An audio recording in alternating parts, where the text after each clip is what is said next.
பிரதேசத்திலே அதிரடியான சில மாற்றங்களை முன்னெடுத்துக் கொண்டு வருவதை நாங்கள் கண்கூடாக ஊடகங்கள் ஊடாக காண்கிறோம். மாணவர்களுக்கான இந்த நல்ல நோக்கங்களையும் செயற்படுத்துவது மிகவும் சாலச் சிறந்தது.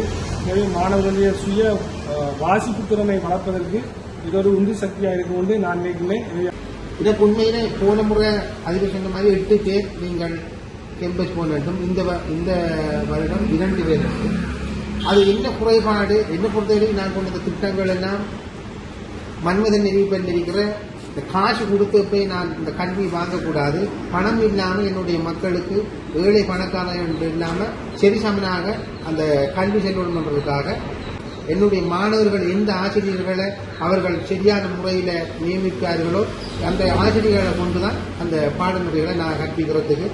அடுத்து இந்த அரசாங்கத்தினுடைய மன்மதன் நெறிப்பல் குறுக்கம்படவில் குறைநிலாவில் இருக்கிற 12 பாடசாலைகளை 20,000 மாணவர்களுக்கு ஆண்டு 4 ஏழு வரைக்கும் அனைத்து எந்தவித கொடுப்பனவும் இல்லாமல் நான் செய்யணும். ஒரு கல்விக்கான ஒரு புனித போர் என்று உருவாக்கினாங்க. அது கிட்டத்தட்ட துவங்கிலாவணையில் நாங்கள் தொடங்கியிருக்கோம். இப்போ சொட்டிப்பாளையத்தில் ஒரு குழு ஒன்று ஒவ்வொரு குழுவில் அந்த அரசியல் நோக்கமும் இல்லாமல் ஒரு படித்த குழுவை வச்சு தான் அதை நான் தொடங்குவேன்.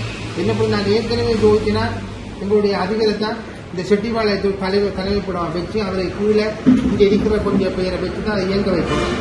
பணங்கள் எல்லாம் உங்களுடைய பொருளாதாரங்கள் அனைத்தும் சரியான முறையில் சீர் செய்யப்படும். உங்களுடைய பாடசாலைக்கு என்னென்ன தேவைகளோ அதை என்னூடாக இல்லாமல் என்னுடைய இந்த செட்டிப்பாளையத்தில் உங்களுடைய அதிபரோடாக நீங்கள் கேட்கலாம். இப்போ எங்களுக்கு ஒன்றுமில்லை, நம்ம இருக்கிறது பிறப்புக்கு முன்னுக்கு கொஞ்சம் காலம் வாழ போகிறோம். அந்த காலத்துக்கு என்னென்ன தேவையோ அந்த வளங்களை நான் செஞ்சு தருவேன். உங்களோட பொறுப்பு என்ன, நீங்கள் படிக்கணும், அவ்வளோதான் உங்கள்கிட்ட கேட்குறேன். என்ன காரணம்னா நாங்கள் ஏற்கனவே யுத்தத்தாலேயும் போராட்டத்தாலேயும் நாங்கள் ஒன்றுமே இல்லாமல் பொருளாதாரம் கல்வி எல்லாத்தாலேயும் நசிக்கப்பட்ட நம்ம எனக்கு தேவை இல்லை.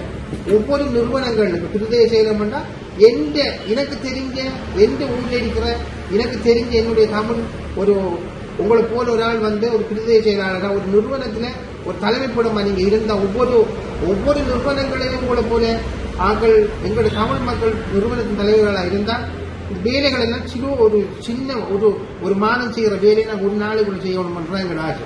உங்களெல்லாம் எதிர்காலத்தில் ஒரு பெரிய ஒரு பதவியில நாங்கள் பார்க்கணும். உங்கள்கிட்ட நாங்கள் சில வேலை நாங்கள் பென்ஷன்ல இருக்கக்கூடலாம் உங்களை வந்துதான் நீங்க இப்போ இதுல இருக்கிற டிஎஸ் ஆகலாம், என்ஜினியர் ஆகலாம், டாக்டர் ஆகலாம், அதுதான் எங்களுக்கு தேவை. மற்றபடி ஒன்றுமே இல்லை. எதிர்காலத்தில் என்ன தேவையோ எங்கள்கிட்ட நேரடியாக இல்லாட்டியும் உங்களுடைய இந்த நிறுவனத்தை தலைவர்கிட்ட சொல்லி நீங்க தலைவர்கிட்ட கேட்டு நீங்க என்னோட ஒன்றுமே உங்களோட கூட பிறக்காத சகோதரம் போல நீங்க என்னோட கேட்கலாம். இதுதான் என்னுடைய வேண்டுகோள். வேறு ஒன்றுமே உங்கள்கிட்ட நான் கேட்கல.